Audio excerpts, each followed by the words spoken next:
喺 YouTube 度聽到佢第一首就係左手指月嚇，同沙丁丁喺一個中秋晚會上面唱嘅，咁啊即係覺得佢嘅技術好好嚇，咁就開始聽電視劇嘅歌，叫做《曾經滄海》。哦，呢個好似比較唔係佢偏門嘅，所以點解呢首歌會咁觸動你咧？我聽嗰時完全唔知邊個人唱。咁點解會咁觸動你呢首歌？我覺得把聲係特別好。我第一次見佢咧，就係喺電視咧，係聽佢廣東歌同李克勤唱《心心心》，我就不以為佢係廣東人。咁同埋好印象好深刻，佢叫周深啊嘛，咁佢叫心心心，我好有意思咯。後尾之後先知原來佢唔係廣州嘅。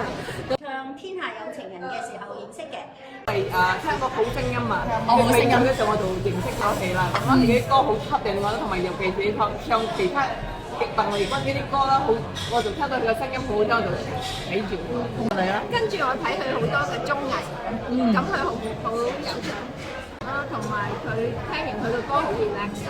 個 range 好大，同埋好 soft， 又都可以好高，又可以好低。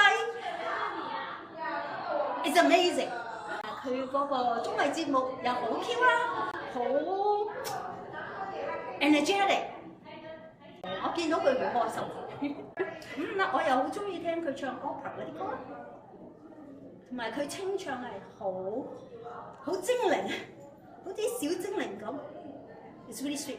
佢嘅唱喺無論喺唱功啊，無論喺佢嘅聲音方面咧，都係非常之出色嘅。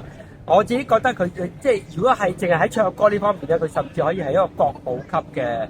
即係一個 resources 嚟㗎啦。我亦都好中意佢即係運用啲傳統嘅，譬如美聲啊，再加埋一啲民族性嘅，譬如京劇啊，有啲係用譬如廣東話啊，諸如此類，即係一齊啊，叫 rap 佢都唱得好好㗎。好多人已經識周深同願意咁樣長途跋涉買機飛機票住酒店都嚟睇佢，佢其實真係一個已經衝出去國際㗎啦。